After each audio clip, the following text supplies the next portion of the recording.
Okay, so great. Hello. Hello.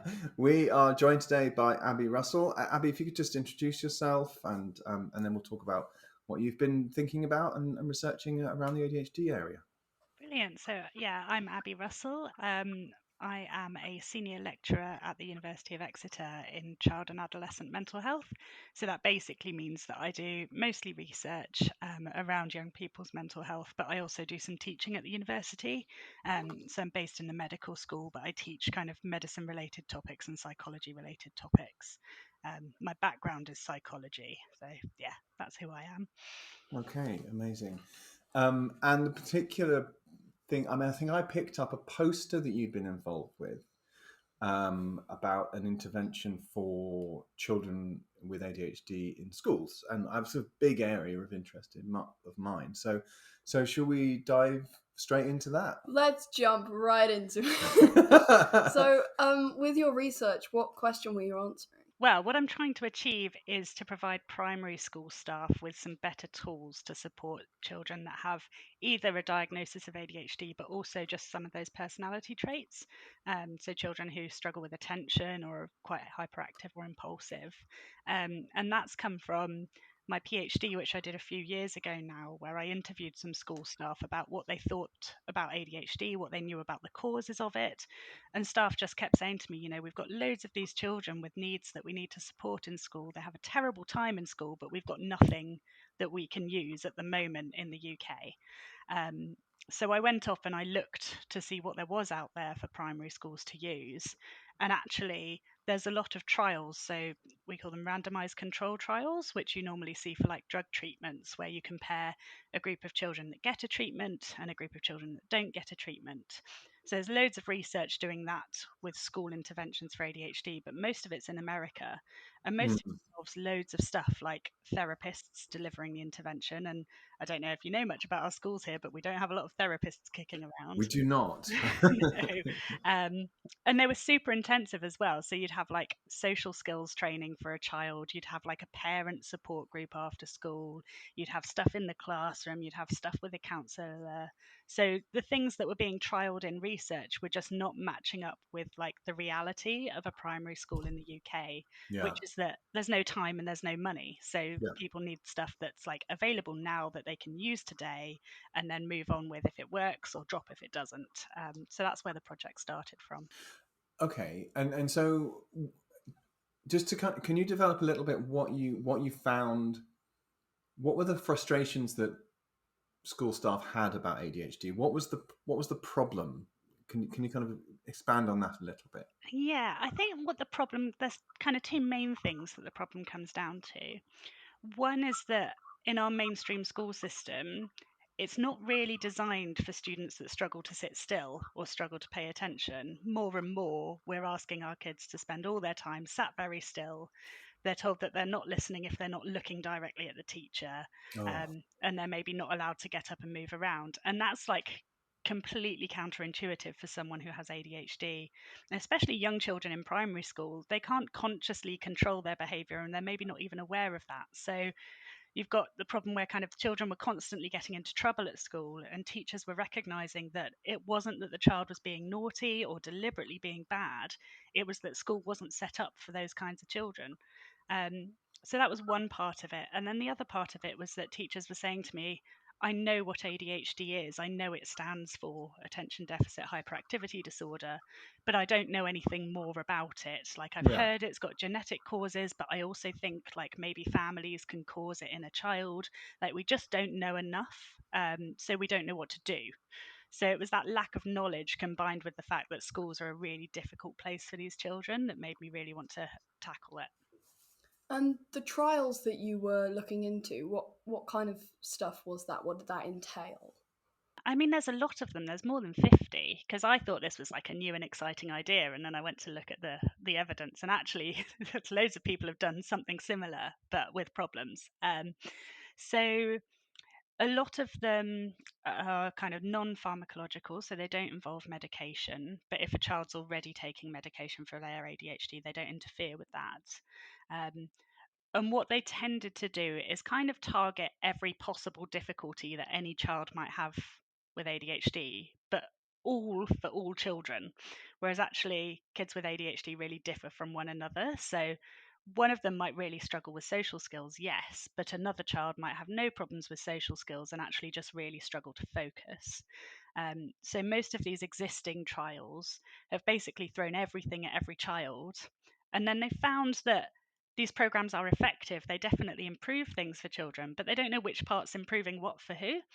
Um, and like I say, we just don't have the resources in our school system to do that kind of thing. So I was kind of looking at these trials and thinking some of this is really useful, but actually we can't get a therapist into a school for 24 weeks to work with parents after school every week and work with child every lunchtime. And yeah, what had been trialed is just not the kind of thing we could do here. Yeah, I mean, I suppose it's worth making the really obvious point that we all. It's not that we're saying here, or not that it matters, but that we shouldn't have enough money for have therapists in schools. That we accept that that's the best. The situation where you quite often have a police officer assigned to a school but not a therapist is not something that I'm comfortable with.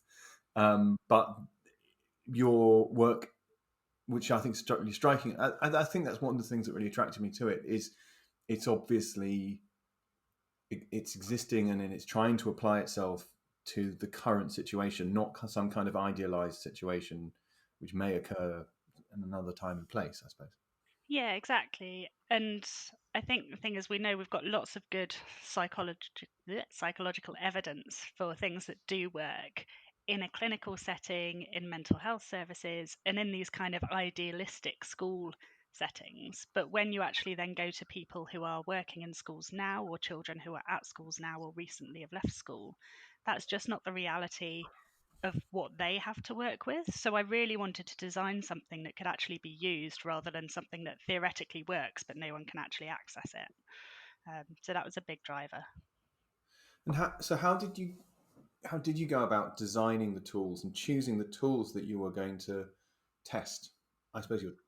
Yeah, it's been a really long process actually. So I first had this idea in 2016 and we're now in 2023, and it took a few years And just to there's get not the much has funding. happened since then, so I don't know what you. It's been a very uneventful few years. It's very uneventful. Um, So, I mean, the first thing was, as I've said about those existing studies, we know that these programs overall are improving things for children. So it was about what bits of these might actually be useful for which children. So I've used a research method called intervention mapping, which is all about designing your intervention, which in my case is a toolkit, to really fit the needs of the people that are going to use it. So to do that, I have a group of about 25 people. I call them my planning group. And that's people with ADHD who are young adults now, families who have children with ADHD at school, parents kind of on their own without children, who have a child who's not interested in the study, as well as kind of school staff like Senkos and educational psychologists and teachers and head teachers. So everything I do research wise, I take to my planning group and I get their input and thoughts on it. So they've been like, I would say they're probably like a key third of the project is their input. Then I've got the existing evidence, what we already know works. So I've drawn lots of kind of small bits of techniques from that. So that's another third. And then we've got the theory about how you change human behavior. So my intervention or my toolkit is all about children with ADHD, but it's not really the child's behavior that I'm trying to change. It's the behavior of the people around the child in the school. Because I don't see ADHD as something you want to cure or you want to like squish or really do anything differently with. It's more about You how try can we squishing adapt. ADHD. Exactly. You're not going to get very You far. just bounce right back, right? So it's all about, I've actually called the toolkit Flex because it's all about being flexible around the child and what they need, with the hope that that would support them to develop some more kind of better self-recognition of when they're going to be impulsive or when they need a break or a movement. Um, so that information comes from theories of behavior change and how humans actually learn new behaviors. So that stuff most people know about Pavlov's dogs, and kind of, if you ring a bell, then the dog salivates because it's learned to associate the bell with food. And some of those principles are very similar in terms of how humans learn new skills. So it's taking those kind of things that we know about how humans learn new behavior and using those techniques in the toolkit. So, for example, one of those things is that people tend to believe something more or change more likely to change their attitudes if they hear information from a trusted source or from someone that they respect. So in terms of schools, that might be getting the senior staff at the school to talk to their teachers about something. Or in the toolkit, we've actually got videos from parents and school staff talking about their experiences and how that relates to ADHD for our new teachers to watch. So it's combining those three things really. And what we've come up with is this toolkit, which has 6 different modules. So it's individualized to what the child needs. And then each module has a range of different strategies, which are fairly short things you can do in the classroom with the whole class, most of them, that then are targeting whatever it is that that child with ADHD is struggling with at the time. So it includes a lot of the things that we've seen in those big trials that do everything, but teachers are able to pick out, okay, well, I'm having this problem with the child at the moment. What could I do to support them with that? And they could just go to that part of the toolkit rather than having to do everything all at once. So is it a more tailored approach to each individual child, like taking the aspects of other methods that work and then applying them rather than just using one single method? Yeah, exactly that. So Cool, I it's understand. yeah. So it starts with the teachers figuring out, along with the family and the child, what are the 2 things we want to work on. And then based on what those are, the toolkit website directs you to, oh, look at the strategies in this module about feeling good if it's about self-esteem.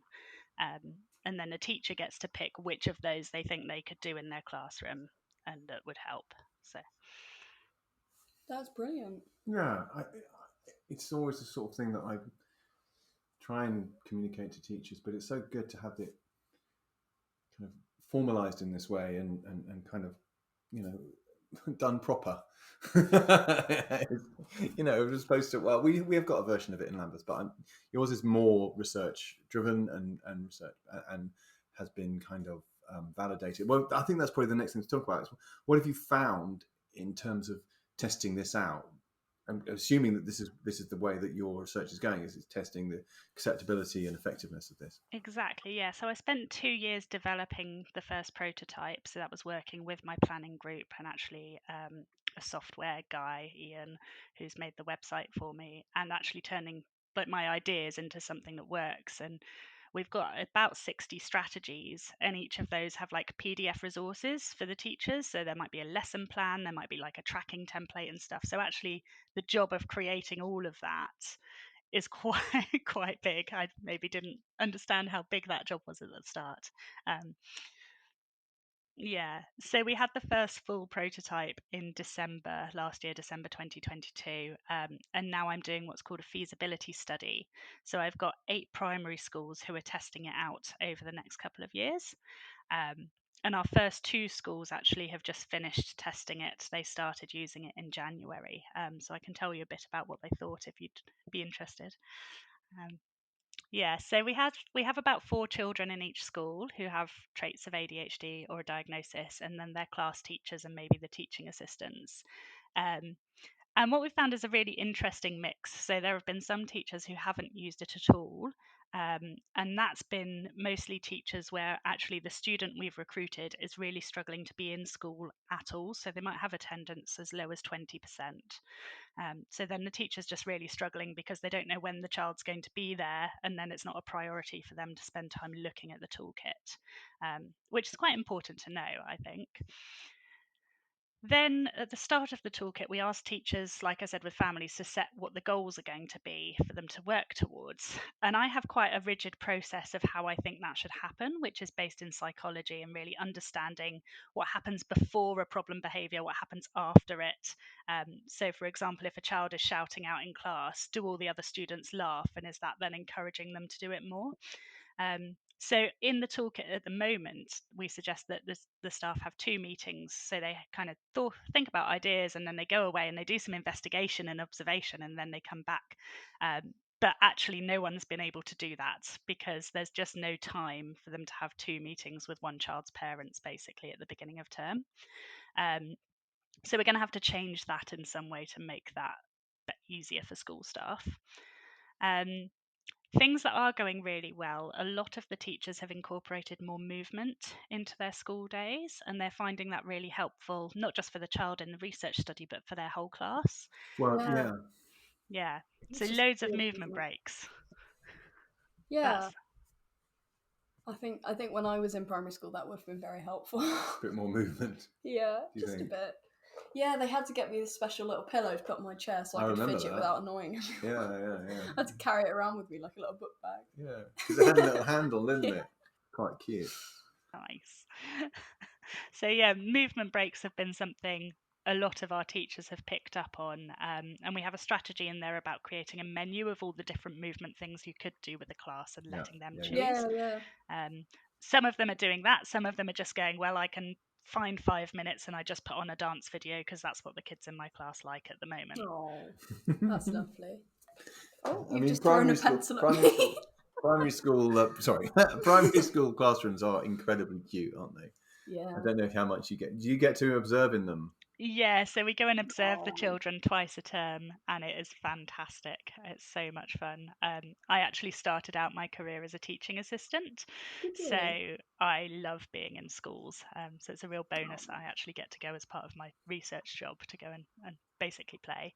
But yeah. that is absolutely lovely. So you spoke about what this means for teachers and parents, but what does this mean for other people looking after ADHD people, like clinicians and I mean, maybe a bit more detail on parents or anything if you'd like. Yeah, Yeah, so when I started up the project, I went virtually because it was the middle of the pandemic to lots of clinical team meetings, so with child and adolescent mental health services or paediatricians, to tell them about what I was planning to do and to get their thoughts on it.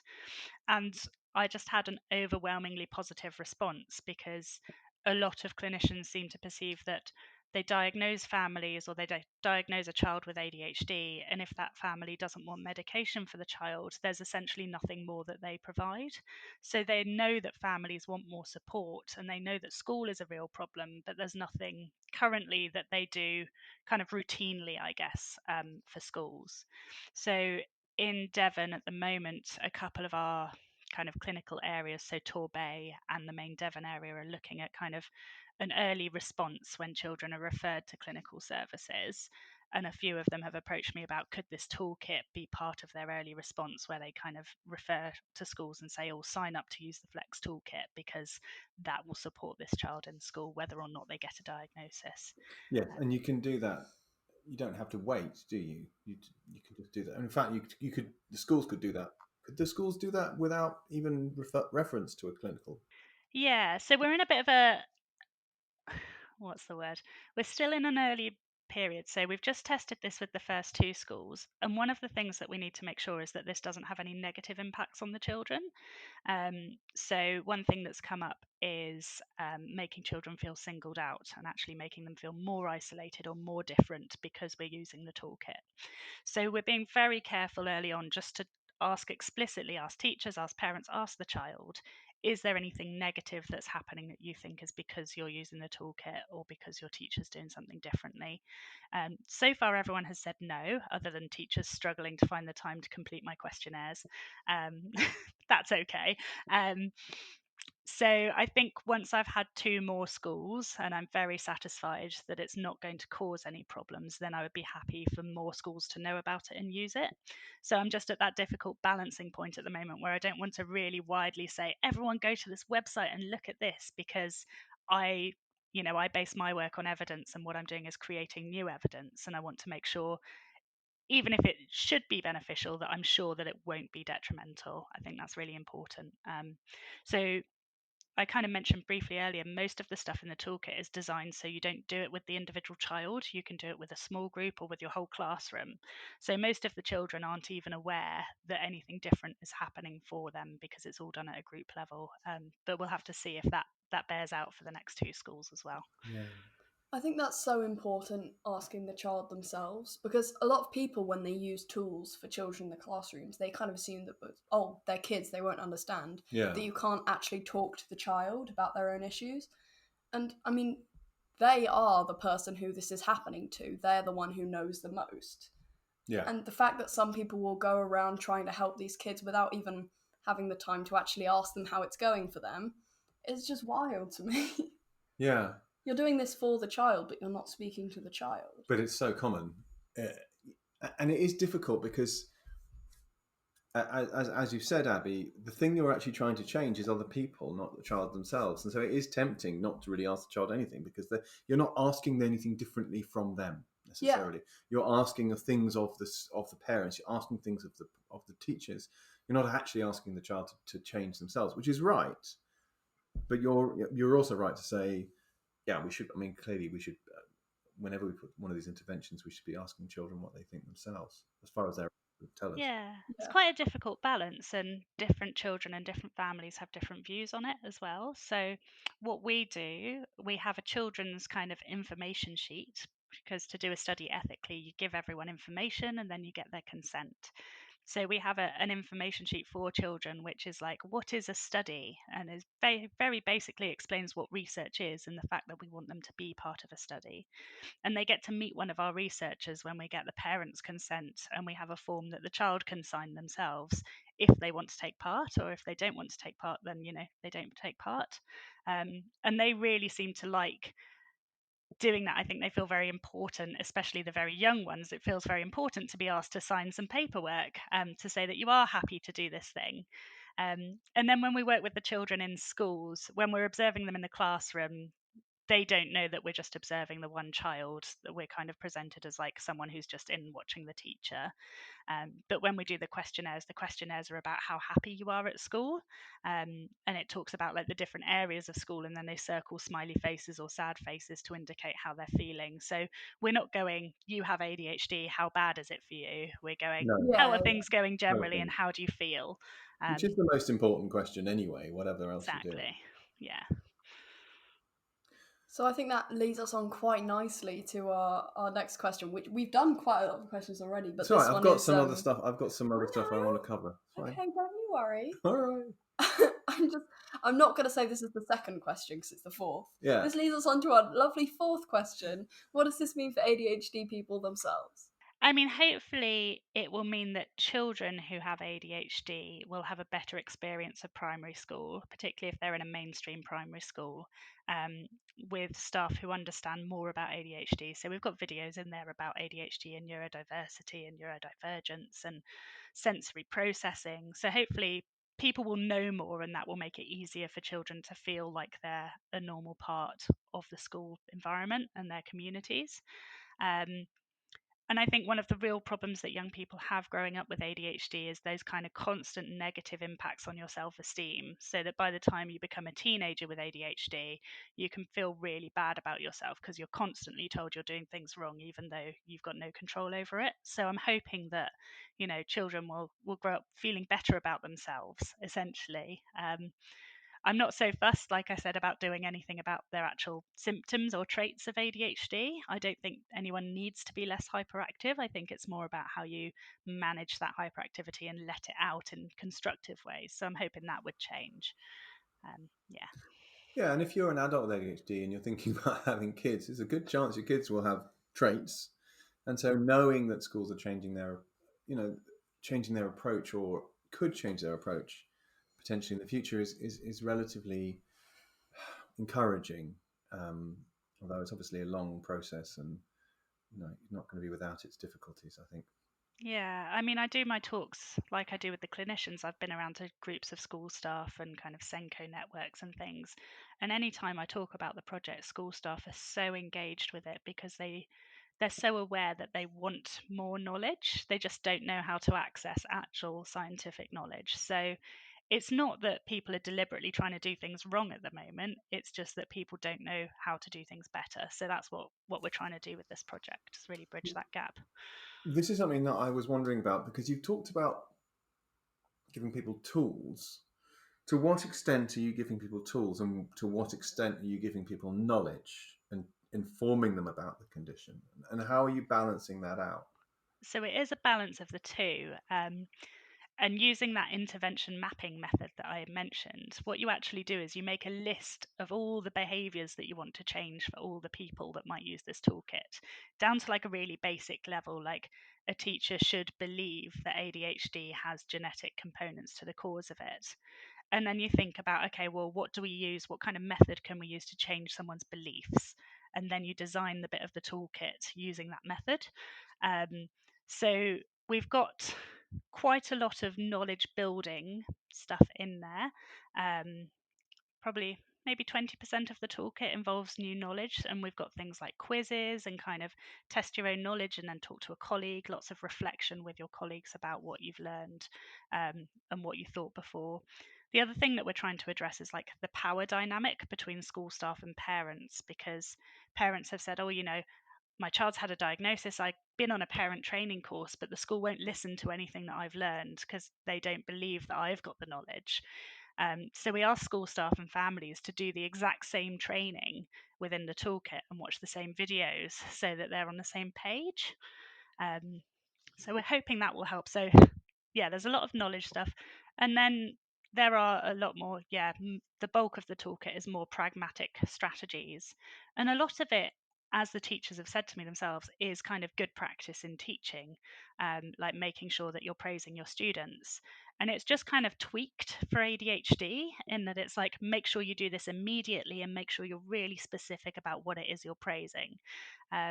And to do that, we have like a classroom game called Pick Up the Positives, where the teacher introduces to the whole class, we're going to catch each other out being good, and we're going to be really specific about what it is that other people are doing well. So then it becomes hopefully kind of integrated in part of the normal classroom culture. And yeah, so teachers are saying to me, oh, I saw that. And I thought, oh, yeah, I know I should be doing that, but I just forget. So there's a lot of kind of basic teaching stuff just kind of tweaked for ADHD and hopefully implementable in a fun way to get them to engage with it. And have you had any resistance? Because there is, at least in theory, and people worry about this. I'm not sure that this actually happens in practice. There is in theory, a tension between behavioural policies and SEN intervention for ADHD, and people worry, well, if you pick him out and you let him off for doing this behaviour, then shouldn't you let all of the kids off? And have you had any pushback about that kind of thing? Because people talk about it a lot, although I'm not convinced it actually. I'm not convinced it actually Yeah, does. that's a really difficult one. Problem. There's an optional strategy in the toolkit, which is a senior leadership team inclusion challenge. And that's to encourage the senior leadership to think about their current policies and what they could change to make it more flexible for some students. Nobody's used that yet. So what I'm seeing is that head teachers and Senkos are very, very keen to take part in the study and for their teachers to use the toolkit. But in terms of actually buying into shifting their larger policies and school culture, it might be a slower process. I think there can be a tension between the two. So I know some schools, for example, don't allow students to come into the building slightly earlier or slightly later if they're students that really struggle with like the busyness of everyone arriving at the same time.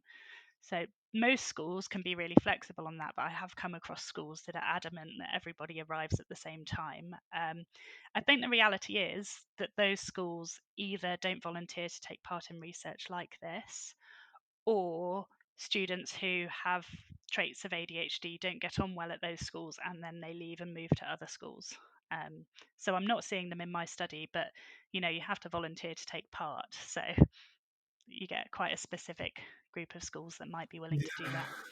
I mean, that always worries me hugely because ultimately what happens is that the children who have needs congregate in particular schools whose results, therefore, people with ADHD, autism, other special needs, don't necessarily perform as well as other children of equal intelligence and ability in academic terms.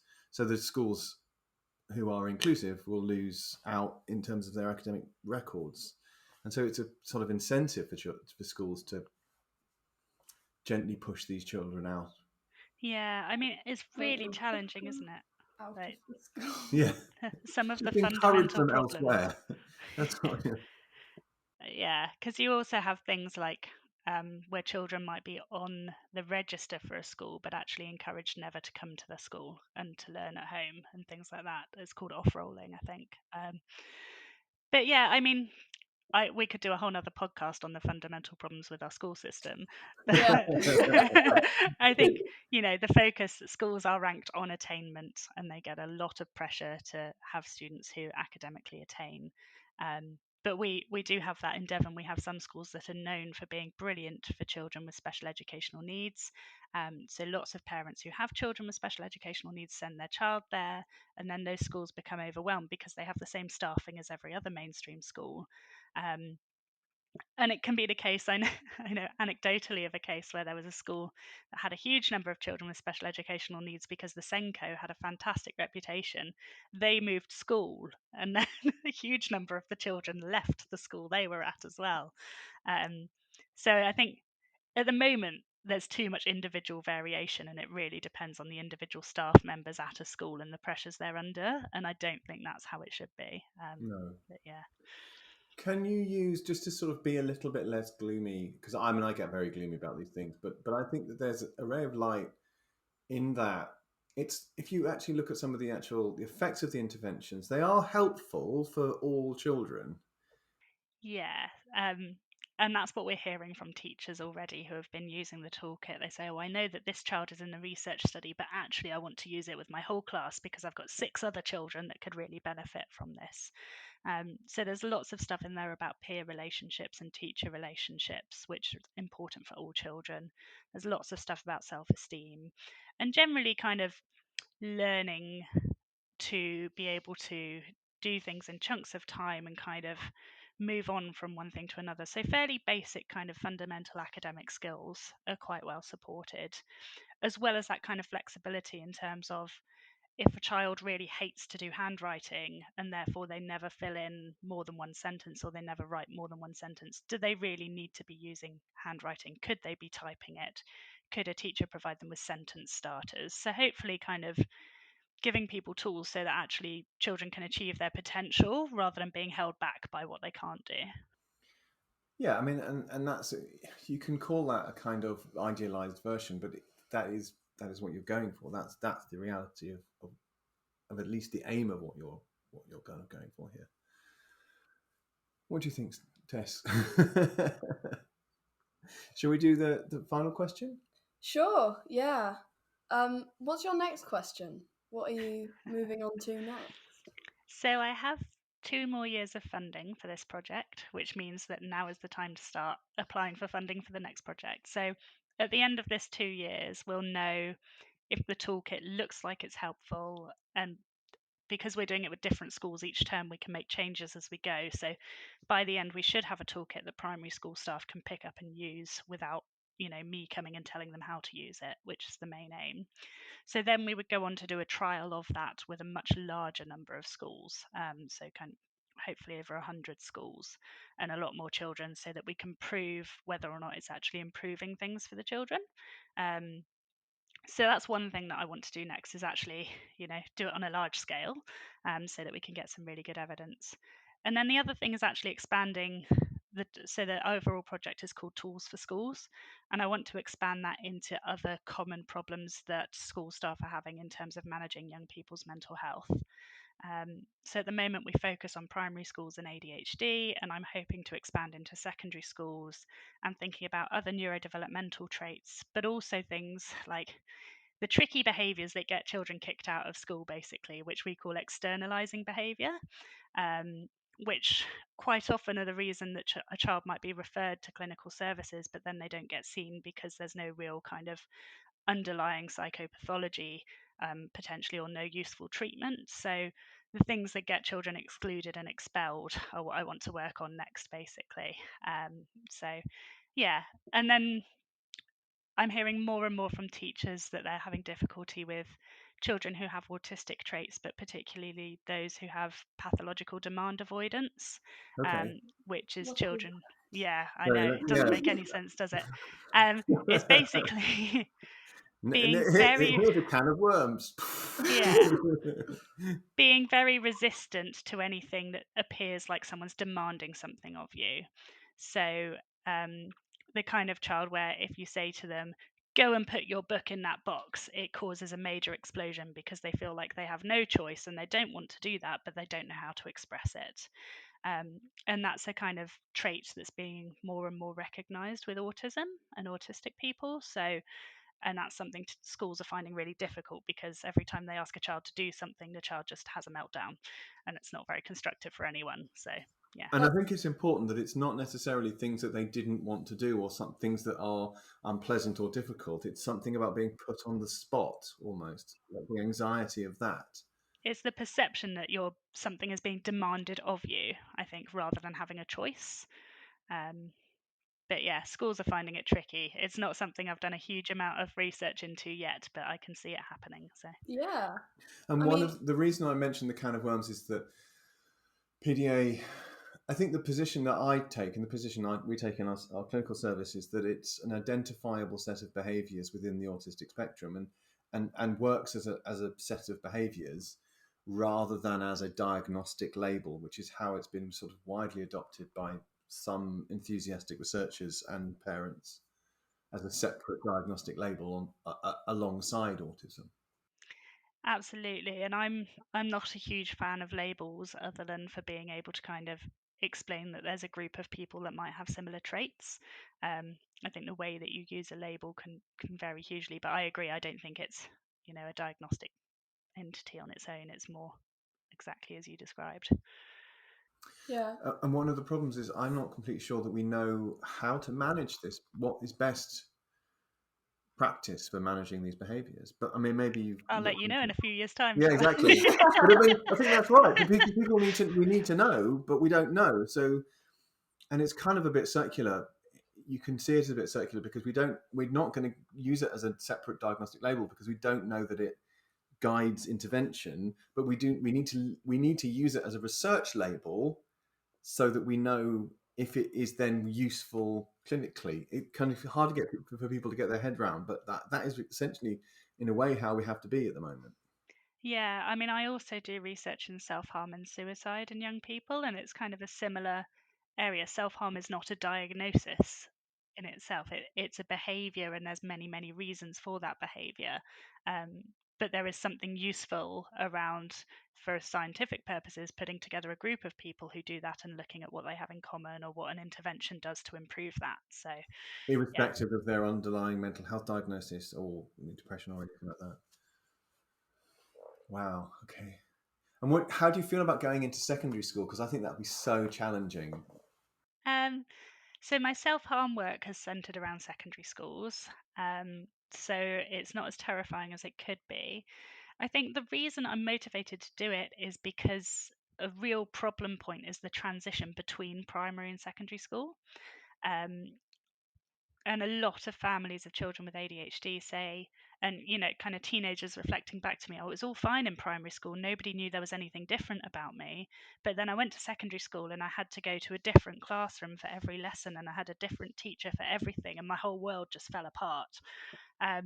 So it's a very different challenge, I think. But I think some of the same principles can be applied if you get the kind of the staff buy-in, because you need to involve a lot more staff, I think, at the secondary school level, because they see so many students each for shorter amounts of time. Yeah. And it's a lot harder to like in primary school, a teacher can really get to know a child and know what that child needs. But when you get to secondary school, when you have like 10, 12 teachers, it's very difficult for them all to know what to do with you. And so some kids can end up like dreading certain subjects because that teacher just does not know what to do with them. Doesn't get them. Yeah. Or because they have so many students to keep track of, they don't even notice that there's anything going on. So that can be quite... Particularly the quieter kids. I mean, and then you've got the whole thing, which we've talked about in previous episodes, of girls with ADHD who don't come to light until, well, much later, but perhaps when they're self-harming, in fact. Okay, well, gosh, you've got your whole, you're going to go on to retirement with all of the questions that you've got. Yeah, I have a lot of side hustles going on as well. I'm a busy bee, but I have a fantastic team who work with me. Who I guess, Max, you probably met my researcher Susie in Edinburgh. So I have no shortage of people to help. That's for sure. Yeah, amazing. And where can people find out more about it? Because I'm sure that I know you've been cautious in saying, well, we don't want everyone to start using this immediately because we don't know. but people will want to at least have a look at it if Yeah, that's so you possible. can explore the toolkit. It is at www.toolsforschools.info. Okay, Um, we'll put it in the show notes / YouTube description. Yeah, so you won't be able to create a login and actually have the interactive use of the toolkit, but you can see all the strategies and resources, and you can also link to our kind of project blog where we talk more about the stages of the research process. So yeah, you can see the information there. You can look at the resources. If they look useful, then you can use them. And we do have the caveats on there about, at the moment it's not evaluated, but we are in the process of doing that. So yeah. Fantastic. Well, thank you so much for joining us today. I think we've exhausted our questions and ourselves. Also exhausted me. Well, I haven't changed. No, that's true, exactly. And do come back when we can come back and have that podcast on the failings of the UK school system. I'm gonna love that. I think we'll probably have a few people on. We're gonna have a big round table on that. Like put 4 or 5 different guests all coming on, and I can source you a lot of people. I'm sure you can. Yes, I'm sure you can. You're still very much in the moors of the UK school system. Very much. Oh well, sixth form test is better. Yes, it is better. I can tell you that it is better. It's been a pleasure to chat. Thank you so much. It's been goodbye. lovely speaking to you.